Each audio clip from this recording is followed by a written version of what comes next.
Kata Allah, kamu jangan sombong, kamu pasti butuh dengan saya. Awas, hati-hati.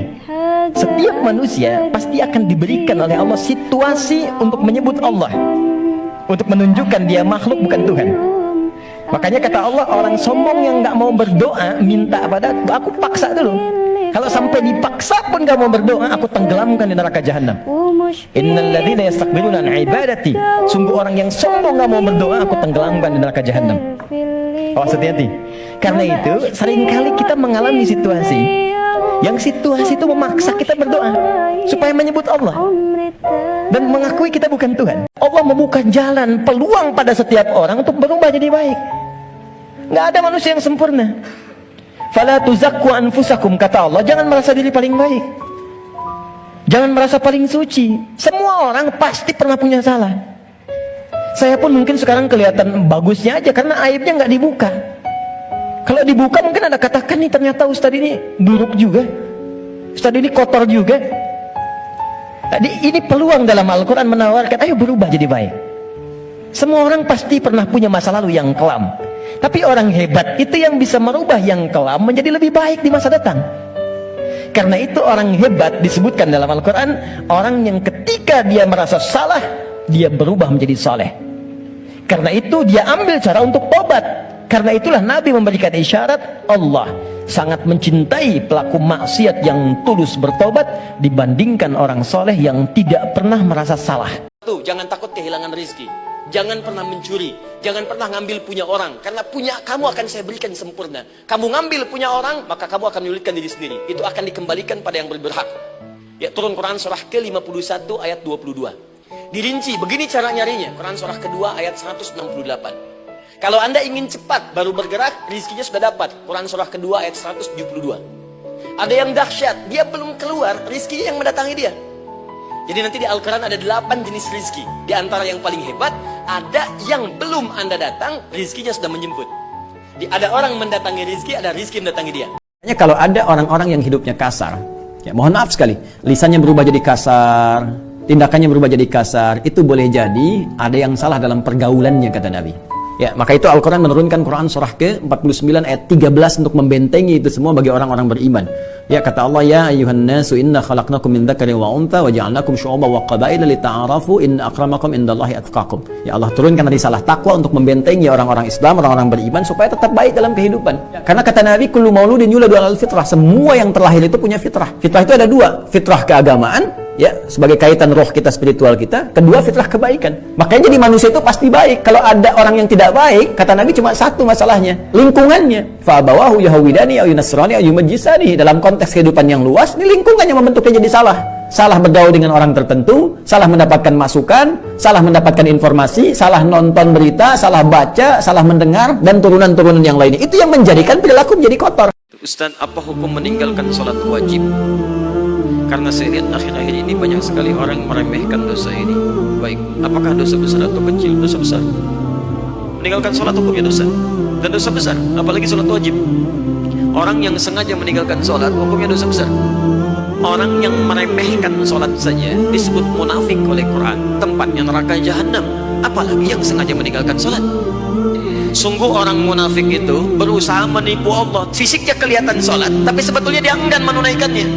Orang munafik sholat masih celaka. Apa tempatnya? Quran surah keempat ayat 140, posisi paling kiri sebelah bawah. Innallaha jami'ul munafiqina wal kafirina fi jahannam jami'a. Allah akan himpun orang munafik dan orang-orang kafir di neraka jahanam. Orang munafik masih sholat, tempatnya neraka jahanam. Ada orang sengaja meninggalkan sholat, maka tempatnya di mana? Ada seorang sahabat, ayat Quran saking mulianya turun, ya, turun untuk menegaskan kemuliaan beliau.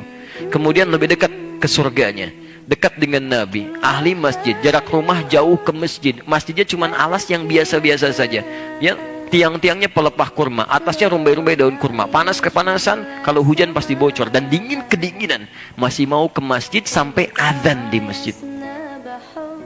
Ya, Anda bukan sahabat Nabi, ya kan? Belum dekat ke surga, hisab masih menegangkan, amalan berantakan, gitu kan?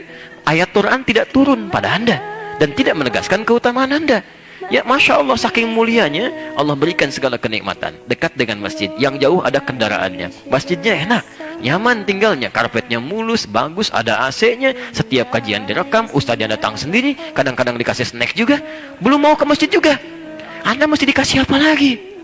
Sekali lagi, cita-cita masuk surga. Ini kan agak susah ini. Allah akan merasa malu, di sini bahasa kiasan, majas maksudnya, membiarkan seseorang yang mengangkat tangannya kemudian dalam keadaan hampa, artinya tidak menjawab doanya. Dia ada seorang bertanya kepada Rasulullah, ya Rasulullah, bagaimana seorang berdoa mengangkat tangannya? Kemudian Nabi mengatakan, bagaimana menurutmu kalau ada seseorang meminta kepadamu menengadahkan tangannya begini? Ustaz, tolong Ustaz, tolong Ustaz. Di depannya langsung begini, dua-duanya begini. Kata orang ini, saya malu kalau nggak ngasih, saya malu kalau nggak ngasih. Maka kata Nabi, Allah lebih merasa malu karena Allah itu sifatnya lebih dalam dibandingkan dengan hamba. Rahmannya, rahimnya, pemberinya, wahabnya. Kata Nabi, Allah lebih merasa malu ketika membiarkan seorang mengangkat tangan memohon dan meninggalkan dalam keadaan hampa. Ya, jadi Anda mengangkat itu biasanya sejajar dengan dada di sini yang standar.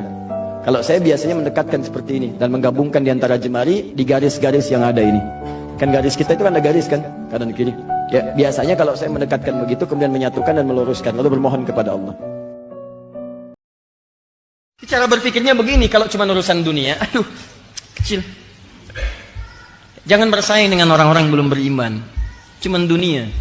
Antum tuh makhluk surga. Bapak kita tuh di surga. Dan kita akan kembali ke surga. Makanya harus punya visi balik ke surga. Kalau cuma dunia, jangankan orang beriman, yang belum beriman pun dia mampu mengejar dunia. Bahkan melebihi Anda mungkin. Karena itu visi kita mesti rubah dari sekarang. Saya pengen penghuni surga. Mulai bikin sekarang. Ini. Saya harus lebih dekat dengan Allah. Surga saya ini. Pulang ke rumah, bicara dengan istri Anda, dengan anak-anak. Mulai malam ini kita mesti ke surga. Sekarang Pak, kata anak, nanti. Kita siapkan dari sekarang. Bikin, keluarkan amalannya. Papa, surga yang mana ya? Ah mah, jangan muluk-muluk, yang penting ke surga. Jangan Pak. Cari amalan yang paling tinggi, Firdaus. Emang nyampe mah? Kalau nggak nyampe, nyangkutnya jelas Pak. Mungkin di sini. Tapi kalau Papa yang penting ke surga, kalau nyampe. Ingat, kalau sedang punya masalah, jangan mengeluh karena tidak ada ayat di Quran untuk mengeluh. Kalau ada satu ayat saja untuk mengeluh, insya Allah saya orang pertama yang akan mempraktekannya. Betul, nggak ada ayat di Quran tentang keluhan. Jadi kalau Anda sedang punya persoalan dalam hidup, jangan mengeluh karena mengeluh hanya menambah persoalan. Jadi terima, ingat, terima dengan sabar. Kaidah masalah di Quran itu diikat dengan dua ayat utama.